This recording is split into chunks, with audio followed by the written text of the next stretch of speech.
दोस्तों, क्या एक माँ का त्याग उसकी कमजोरी होता है या उसकी सबसे बड़ी ताकत? यह सवाल उस दिन अर्चना जी के जीवन में गूंज उठा जब उन्होंने अपनी बहू की खुशी के लिए अपना कमरा, अपना आराम, अपनी आदतें और यहाँ तक कि अपनी आत्मसम्मान तक को चुपचाप कुर्बान करना शुरू कर दिया। अर्चना जी एक साधारण सी महिला थी जिनका जीवन बस अपने बेटे रत्नेश के इर्द गिर्द घूमता था।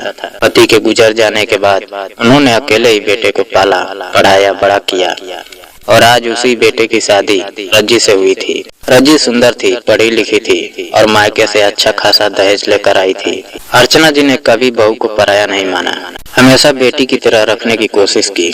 खुद रसोई में ज्यादा काम कर लेती ताकि नई बहू को थकान न हो। लेकिन रज्जी के व्यवहार में अचानक एक अजीब सा बदलाव आने लगा। वह बात बात पर चुप हो जाती, माँ से नजरें चुराने लगी और अक्सर मायके जाने के बहाने ढूंढने लगी। एक दिन जब अर्चना जी ने रज्जी को फोन पर किसी से बात करते सुना और पीछे से आवाज दी तो रज्जी ने झट से फोन काट दिया। अर्चना जी ने प्यार से कहा कि नई शादी है, अकेले रसोई में काम मत किया करो, आवाज दे दिया करो, मैं मदद कर दूंगी। लेकिन रज्जी बिना कुछ बोले सब्जी उनके हाथ में थमाकर अपने कमरे में चली गई। अर्चना जी को बुरा तो लगा लेकिन उन्होंने कुछ कहा नहीं। उन्होंने सोचा शायद थकी होगी।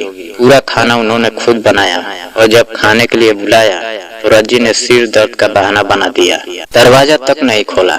अगले दिन अर्चना जी ने बेटे से पूछा कि कहीं दोनों के बीच कुछ हुआ तो नहीं। रत्नेश ने साफ मना कर दिया और बताया कि रज्जी मायके जा रही है। अर्चना जी हैरान थी कि बहू ने उन्हें कुछ बताया तक नहीं। रज्जी गई और उसी दिन अर्चना जी ने बेटे से कहा कि बहू के मायके से आए सोफे उसके कमरे में लगवा दो और तुम लोग मेरे कमरे में शिफ्ट हो जाओ। रत्नेश चौंक गया, उसे समझ नहीं आया कि माँ अचानक ऐसा क्यों कर रही है, लेकिन माँ की आंखों में अजीब सी बेचैनी थी। उसने माँ की बात मान ली। कुछ दिन बाद रज्जी वापस आई, फिर वही चुप्पी, वही तनाव। कुछ दिनों बाद वह फिर मायके चली गई और जाते ही अर्चना जी ने पूजा घर और टीवी शिफ्ट कराने की बात कह दी। हर बार बहू के मायके जाने के बाद घर में कुछ न कुछ बदल जाता। रत्नेश का मन बेचैन रहने लगा।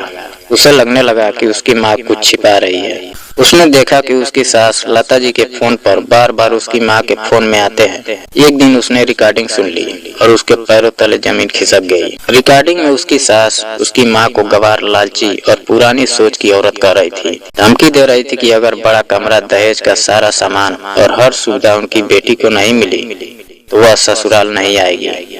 और अर्चना जी हर बार बस इतना ही कहती थी कि आप नाराज मत होइए, जैसा आप कहेंगी वैसा ही होगा। रत्नेश की आंखों के सामने माँ का त्याग, उसका डर और उसका टूटता हुआ आत्मसम्मान साफ नजर आने लगा। उसे समझ आ गया कि उसकी माँ बेटे के घर बसाने के लिए खुद को धीरे धीरे घर से ही बेदखल कर रही थी। वह बहन के घर जाने की तैयारी भी इसी डर से कर रही थी कि कहीं बहू और समधन नाराज न हो जाए। जब अर्चना जी ने उसे सच्चाई बताई तो रत्नेश का खून खौल उठा। उसने ठान लिया कि अब चुप नहीं बैठेगा। दूसरे दिन वह ससुराल पहुंचा और दहेज का सारा सामान ट्रक में भर कर ले आया। जब सास ने सवाल किया तो उसने साफ शब्दों में कहा कि जिस दहेज ने उसकी माँ को गवार बना दिया वह दहेज उन्हें वापस चाहिए। उसने कहा कि अगर घर बसाने के लिए माँ का अपमान जरूरी है तो उसे ऐसा घर नहीं चाहिए। उसकी बातें सुनकर ससुर रमाकांत जी को सच्चाई समझ में आ गई।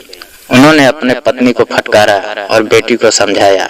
लता जी और रज्जी दोनों शर्म से सिर झुकाए खड़ी थी। पहली बार उन्हें एहसास हुआ कि जिस माँ का त्याग उन्हें कमजोरी लग रहा था वही त्याग असल में सबसे बड़ी ताकत था। रमाकांत जी ने हाथ जोड़कर माफी मांगी और वादा किया कि आगे कभी ऐसी गलती नहीं होगी। जब अर्चना जी के घर सब लोग माफी मांगने पहुँचे तो अर्चना जी की आंखों में आंसू थे लेकिन चेहरे पर सुकून था। रत्नेश ने उस दिन साबित कर दिया कि माँ का त्याग कमजोरी नहीं होता।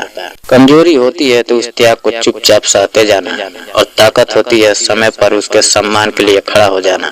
यह कहानी हर उस बेटे के लिए एक आईना है जो माँ के त्याग के सम्मान समझकर नजरअंदाज कर देता है, क्योंकि जिस दिन माँ बोलना बंद कर दे समझ लीजिए उसका सब कुछ टूट चुका होता है। और जिस दिन बेटा माँ के सम्मान के लिए खड़ा हो जाए उसी दिन एक सच्चा घर बसता है। दोस्तों, अगर कहानी पसंद आई हो तो वीडियो को लाइक और चैनल को सब्सक्राइब करना ना भूलें।